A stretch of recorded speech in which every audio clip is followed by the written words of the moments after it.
विमानात काय घडलं ते 9 तारखेनंतर सविस्तर सांगेन। बैठकीनंतर रोहित पवारांची प्रतिक्रिया। कुटुंबात सध्या कोणतीही राजकीय चर्चा नाही। विलीनीकरणावरच्या प्रश्नावर रोहित पवारांकडून स्पष्ट।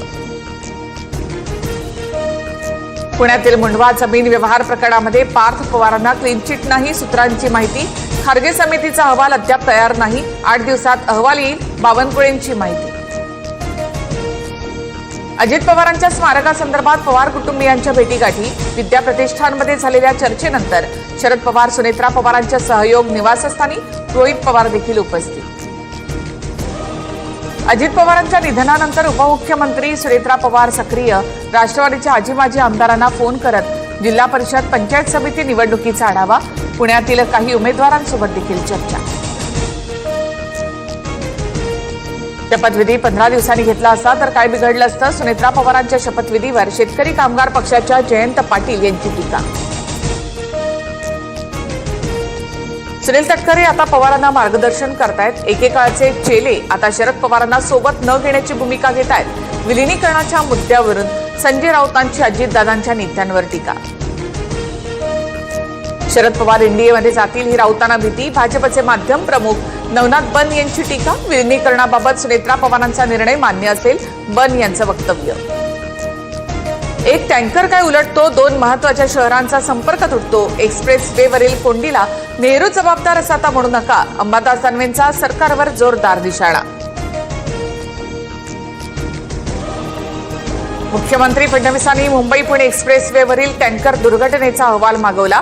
भविष्यात अशा घटना घडल्यास कशी सज्जता असावी याबाबत चौकशी करून अहवाल सादर करण्याचे निर्देश।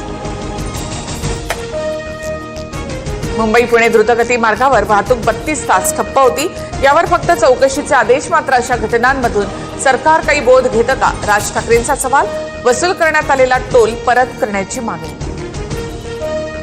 चंद्रपूरच्या महापौरपदासाठी भाजपकडनं संगीता खंडेकरांना उमेदवारी तर उपमहापौरपदासाठी संजय कन्सलारवार यांना उमेदवारी। प्रदेशाध्यक्ष रवींद्र चव्हाणांकडनं परिपत्रक जारी। चंद्रपूर महानगरपालिकेचा तिढा सुटला। काँग्रेसचाच महापौर होणार। तानोरकर गटाकडनं महापौर पदासाठी अर्ज तर वडेट्टीवार समर्थक वसंत देशमुखांचा उपमहापौर पदासाठी अर्ज।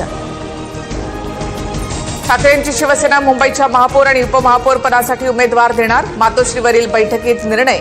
निवडणूक बिनविरोध होऊ नये यासाठी प्रयत्न। काँग्रेसच्या भूमिकेकडे लक्ष। मुंबईचा महापौर भाजपचा होणार असून उपमहापौरपद शिंदेंच्या शिवसेनेकडे जाणार। उपमहापौरपदी महिलेची निवड होणार असल्याची चर्चा। कृष्णा विश्वासराव आणि यामिनी जाधव यांची नावं चर्चेत। राहुल गांधींना बोलू द्या, हुकुमशाही चालणार नाही। राज्यसभेत पंतप्रधान मोदींच्या भाषणादरम्यान विरोधकांची जोरदार घोषणाबाजी। गोंधळानंतर विरोधकांचा सभात्याग। भारताचा 9 मोठ्या देशांसोबत मुक्त व्यापार सुरू। मात्र काँग्रेस काळामध्ये अर्थव्यवस्था 13व्या स्थानी होती। देशाची अशी अवस्था का केली? घोषणाबाजी करून थकलेल्यांना कधी ना कधी याचं उत्तर द्यावं लागेल। पंतप्रधानांची काँग्रेसवर टीका। काल पंतप्रधान मोदींसोबत विपरीत घटना घडली असती म्हणून सभागृहामध्ये येण्यापासून त्यांना थांबवलं। लोकसभा अध्यक्षांची माहिती।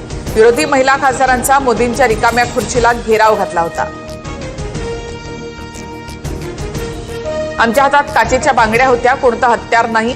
बॅनरमध्ये घाबरण्यासारखं काय होतं? पंतप्रधान मोदींच्या खुर्चीला घेराव घातल्याच्या प्रश्नावर वर्षा गायकवाडांचं स्पष्टीकरण। चोरी करणं काँग्रेसची जुनी पद्धत। एका गुजराती माणसाचं नाव सुद्धा चोरलं। गांधी या आडनावावरून पंतप्रधान मोदींचा घणाघात। बार्कच्या रेटिंगमध्ये TV9 मराठी अव्वल स्थानी। महाराष्ट्राच्या प्रेक्षकांची फक्त TV9 मराठीलाच पसंती। बातम्यांच्या जगात TV9 मराठीच नंबर 1।